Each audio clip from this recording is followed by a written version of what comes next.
मित्रांनो, तुझेच मी गीत गात आहे या मालिकेच्या आजच्या भागामध्ये साहेबरावाची माणसं आता हसत असतात. ड्रिंकसुद्धा केलेलं असतं, तेव्हा त्यात संधीचा फायदा घेऊन आता भिक्या इकडे तिकडे पाहतो आणि स्वतःला सोडवून घेतो. गुंडाच्या हातात जी एक बंदूक असते ती बंदूक पटकन भिक्या ओढून घेतो आणि सर्वांवर रोखतो. तेव्हा सर्वांना समजतं की भिक्याने तर स्वतःची सुटका करून घेतली आहे. आता बंदुकीचा धाक दाखवून भिक्या पटकन म्हणतो की मोबाईल द्या. तेव्हा साहेबरावाचा तो माणूस मोबाईल देतो. तर भिक्या आता तेथून पळ काढतो आणि बाहेरून दार लावून घेतो. आता बाकी सगळेजण सैरावैराव धावू लागतात. तर आता दुसरीकडे साहेबराव हा स्वराला घेऊन बाहेर निघालेला असतो. तेव्हा तो एका तिला गाडीत बसवतो. तेवढ्यातच आता त्याच्या माणसाचा त्याला फोन येतो की भिक्या पळाला आहे. तेव्हा भिक्या पळालाच कसा काय असं रागातच साहेबराव विचारतो. तेव्हा त्याने आमच्यावरच गण रोखली असं तो म्हणतो. आता तो लवकरात लवकर सापडला पाहिजे असं आता साहेबराव चांगलेच त्यांना तंबी देतो. ठीक आहे असं साहेबरावाची माणसं म्हणतात. फोन ठेवल्यानंतर साहेबराव स्वराला म्हणतो, स्वरा चल, अगं मी तुला म्हटलं होतं ना मोठा सरकार जो आहे ते आपल्या मागावर आहेत म्हणून, ते आता इकडे येतील, त्यामुळे आपण इथून जायला हवं असं म्हणून आता ते दोघेही तेथून जायला निघतात. स्वरा आता थांबवते आणि म्हणते की अहो काका, मला सांगा अगोदर आपल्याला जायचं तरी आहे कुठे. तो म्हणतो, स्वरा मी तुला अजिबात काही होऊ देणार नाही, त्यामुळे तू माझ्याबरोबर चल. स्वरा आता त्याच्या पाठोपाठ जाते. तेवढ्यातच तेथे आता मंजुळा येते. मंजुळा गाडीतून खाली उतरते. जुन्या वाड्याकडे आता ती चाललेली असते. तेवढ्यातच मल्हारची गाडी आता तेथे येते. मल्हार गाडीतून खाली उतरतो. निरंजन मामा देखील त्याच्याबरोबर असतात. ते दोघेही आता विचारू लागतात, मंजुळाबाई, अहो तुम्ही अशा अचानक पुढे निघून का आल्या. मंजुळा काहीच प्रश्नांची उत्तरं देत नसते. ते पाहून मल्हार खूप जोरात तिच्यावर ओरडतो. तेव्हा आता मंजुळा म्हणते की साहेब, मी तुम्हाला एकच सांगते, तुम्हाला जेवढी स्वराची काळजी आहे ना तेवढी मलासुद्धा आहे. आता स्वराला आपण शोधणं खूप महत्त्वाचं आहे, त्यामुळे प्लीज तुम्ही माझ्याबरोबर फक्त चला. आता मल्हार सारखा तिला जा विचारत असतो की तुम्ही इकडे का आलात, मला अगोदर सांगा. तेव्हा ती म्हणते इथे साहेबरावाच्या वाड्यावर आपली स्वरा आहे. ते तिघेही आता निघालेले असतात. तेवढ्यातच आता तेथे पोलिसांची गाडी येते. तावडे आता गाडीतून खाली उतरतात. त्यांचे सहकारी बरोबर असतातच. तेव्हा आता लगेच मल्हारला पकडलं जातं, मंजुळाला देखील आणि निरंजन मामाला देखील. तर मल्हार म्हणतो, प्लीज साहेब तुम्ही माझं ऐकून घ्या थोडं तरी.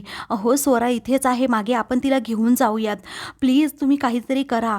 त्यावरती आता तावडे म्हणतात, हे पहा मल्हार, जर तुम्ही आता पळून जाण्याचा प्रयत्न केला तर नाईलाजाने मला तुम्हाला शूट करावं लागेल. प्लीज आम्हाला कॉपरेट करा तुम्ही, आणि स्वराचा शोध घेण्यासाठी आम्ही काही पोलीस पाठवणार आहोत, त्यामुळे तुम्ही प्लीज काळजी करू नका. आमच्याबरोबर आता येणं खूप महत्त्वाचं आहे. आणि स्वराचं म्हणाल तर आता कोर्टात सिद्ध होईलच की स्वरा नक्की कुठे आहे आणि काय करती येते. आता मल्हार खूपच रिक्वेस्ट करत असतो, मंजुळा देखील, निरंजन मामा देखील, पण आता तावडे ऐकायला तयार नसतात. त्यांनाही पोलिसांच्या गाडीत बसवतात. तर भिक्या आता तेथे पळून आलेला असतो. तो झाडाच्या आडून सर्व प्रकार पाहतच असतो. नंतर आता तावडे हे मोनिकाला फोन करून सांगतात की तुमच्या मिस्टरांना, त्या मंजुळाबाईला, निरंजनला पकडलं आहे आम्ही. आता पुढे आम्ही पोलीस स्टेशनमध्ये त्यांना घेऊन जाणार आहोत. तेव्हा ती स्वरा कुठे आहे मोनिका विचारते. तर स्वराचा शोध अजून लागलेला नाही, इथे कुठेतरी साहेबराड्यावर आहे असं म्हणतायत. तेव्हा स्वराला पण घेऊन या असं मोनिका म्हणते. तेव्हा हे काम लोकल पोलिसांकडे सोपवावं लागेल असं तावडे म्हणतात. भिक्या पाहतो तर मल्हारची गाडी हे पोलीस घेऊन जात असतात. भिक्या आता पटकन पुढे येणार असतो. तेवढ्यातच साहेबरावाची माणसं येतात आणि भिक्याला पुन्हा पकडून घेऊन जातात. तेव्हा भिक्या आता खूपच चिडतो. दुसरीकडे साहेबराव हे आता त्याच्या घरात स्वराला घेऊन येतात. स्वरा म्हणते, काका आपण इथे कुठे आलो पुन्हा.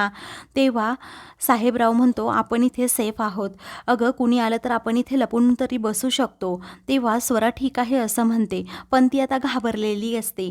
त्यानंतर आता साहेबरावाला त्याच्या माणसाचा फोन येतो की भिक्याला पकडून ठेवला आहे.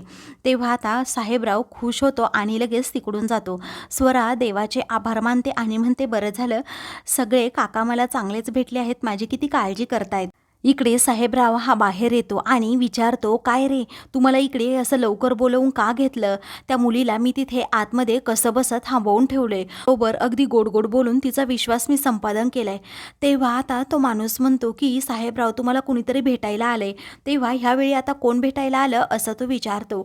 त्यावरती एक बाई आली आहे मुंबई किंवा पुण्यावरून असं साहेबरावाला सांगण्यात येतं. त्यामुळे साहेबराव आता जरा घाबरतोच. तर दुसऱ्या दिवशी कोर्ट भरलेलं असतं. मल्हार मंजुळा दोघेही आता बॉक्समध्ये उभे असतात. तावडे देखील तेथे असतात. तेव्हा तावडे मल्हारने जे जे काही आतापर्यंत केलं, पोलिसांना गोंगारा देऊन कशाप्रकारे तो पळून गेला, मंजुळा आणि त्याचबरोबर निरंजनची कशाप्रकारे मल्हार कामतांना साथ आहे, कशाप्रकारे खोटं खोटं भांडण करून आम्हालाच गुंगारा देऊन लाईट घालवून या तिघांनीही दून पलायन केलं, हे सगळं काही आता तो सांगत असतो. तेव्हा आता मल्हार आणि मंजुळा खूप घाबरलेले असतात. विजय आणि मोनिका देखील तेथे आलेले असतात. तेव्हा आता मोनिका उठते आणि म्हणते, प्लीज मल्हारची यामध्ये काही चूक नाही आहे. कशावरून निरंजन आणि मंजुळा माझ्या मल्हारला फसवत नसेल. आता स्वरा सापडत नाही म्हटल्यावर मल्हार हा बेचैन होणारच, कारण ती त्याची शिष्य आहे. मी तावडेंना फोन केला तेव्हा मल्हार कुठे आहे हे का सांगितलं. मल्हार ऑलरेडी आता एका केसमध्ये अडकला आहे, ते पण मर्डर केसमध्ये. त्यामुळे त्याच्यावर अजून दुसरा कोणताही आरोप यायला नको असं मला वाटत होतं. म्हणूनच मी तावडेंना सगळं इन्फॉर्म करून सांगितलं, जज साहेब तुम्ही माझ्या मल्हारवर विश्वास ठेवा, त्याला माफ करा. तेव्हा जज साहेब म्हणतात, मिसेस मोनिका कामत तुम्ही खाली बसला ना तरीही चालेल, आणि कायद्याच्या चौकटीत राहून सगळ्या काही गोष्टी करायच्या असतात.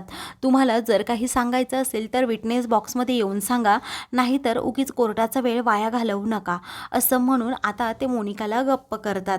त्यानंतर जज साहेब विचारू लागतात, मल्हार कामत मला अगोदर एक गोष्ट सांगा, तुमच्याबरोबर तुम्हाला साथ देणारं असं कुणीतरी आहे, त्याचं नाव आम्हाला सांगा. ती मल्हार आता त्या विषयावर काहीच बोलत नाही, परंतु तो जज साहेबांना सांगतो, आम्ही तावडेंना सांगून गेलो होतो की आम्ही पुन्हा तो स्वरा सापडल्यानंतर, पण यांनी काही आमचं ऐकलंच नाही. त्यावरती आता जज साहेब म्हणतात, कोर्टाचं उल्लंघन केलं आहे, कायद्याचं पालन केलं नाही, त्यामुळे तुम्हाला कठोर शिक्षा देखील होऊ शकते. तेव्हा साळुंके आता उठतात आणि म्हणतात, माझे अशील हे एक सभ्य नागरिक आहेत. त्यावरती आता मल्हारला सारखं विचारण्यात येतं की तुमच्याबरोबर नक्की कोण होतं. आता अभिषेक हा उठणार असतो, परंतु मल्हार त्याला सांगतो की उठू नको, तो इशारा करतो. तेव्हा अभिषेक आपला गप्प बसतो. काही वेळाने जज साहेब म्हणतात, अहो सांगा खरं आम्हाला. तेवढ्यातच आता साहेबराव हा तेथे येतो आणि म्हणतो की थांबा जज साहेब. साहेबरावांना पाहताच मंजुळाच्या पायाखालची आता जमीनच सरकते. हा माणूस कोण असा प्रश्न आता सर्वांनाच पडतो. तर साहेबराव सारखा मंजुळाकडे पाहतो. तेव्हा साहेबराव पुढे येताच मल्हार मंजुळा आणि निरंजन मामाकडे पाहत जज साहेबांना सांगतो, तुम्ही या तिघांना ज्या कारणासाठी जेलमध्ये टाकलं आहे ते कारणच आता संपणार आहे. शुभंकर ठाकूरचा मर्डर झाला असं तुम्ही म्हणताय आणि त्याच आरोपाखाली मल्हार कामतांना जेल झाली आहे, पण ते कारणच आता राहणार नाही, कारण शुभंकर ठाकूर जिवंत आहे. मी परवा आता त्याला धडधाकट उभा असताना तिकडे मुंबईमध्ये पाहिलं, असं म्हणून तो सर्वांना आता जवळ धक्काच देतो. अभिषेक आता साहेबरावाकडे पाहतच राहतो. मग नंतर आता जज साहेब म्हणतात, तुमच्याकडे पुरावा काय आहे. तेव्हा आता साहेबराव लगेच मोबाईलमधील तो व्हिडिओ शुभंकरचा दाखवतो आणि जज साहेबांना म्हणतो, हा व्हिडिओ 2 दिवसांपूर्वीचा आहे. आता शुभंकर ठाकूर जर जिवंत आहे, मग ह्या सर्वांना तुम्ही जेलमध्ये टाकलं तरी का. हा शुभंकर ठाकूर याला माहीतच कसा, हा प्रश्न मल्हार आणि मंजुळाला पडतो. परंतु जज साहेब आता त्याला विचारतात, तुम्ही 2 दिवसांपूर्वी हा व्हिडिओ दाखवायला का नाही घेऊन आलात. तेव्हा माझं चुकलंच, माझ्या डोक्यात कल्पना यायला जरा उशीरच झाला, असं साहेबराव म्हणतो आणि कान पकडतो. इकडे मोनिका आता घाबरलेली असते. तर विजयला आनंद झालेला असतो, कारण शुभंकर ठाकूर सापडला तर मग मल्हारला जेल होणार नाही, हेच त्याला हवं असतं. तर आता इकडे साहेबराव म्हणतो, मला स्वरासुद्धा सापडली आहे. तेव्हा हे ऐकताच मल्हारच्या पायाखालची जमीन सरकते. तेव्हा स्वरा तू इकडे असं साहेबराव म्हणतो. स्वरा आता आतमध्ये येते तर सर्वजण तिच्याकडे पाहतच राहतात. मल्हार आणि मंजुळाला, त्याचबरोबर निरंजन मामा, विजयला खूपच आनंद होतो. तर आता मित्रांनो, पुढील भागामध्ये साहेबरावाची कॉलर पकडत मल्हार त्याला जाब विचारतो की तुम्ही माझ्या स्वराला का किडनॅप केलं होतं. स्वरा म्हणते, मल्हार गुरुजी यांना सोडा, भिका मामा होता ना तोच मला किडनॅप करून घेऊन गेला. तेव्हा मोनिका पुढे होते आणि मंजुळाला म्हणते, काय ग भिका, तर तुझा भाऊ आहे ना, असं म्हणून संशयित नजरेने आता ती मंजुळाकडे पाहते. अशाच मालिकेंचे पुढील भाग पाहण्यासाठी चॅनलला सबस्क्राईब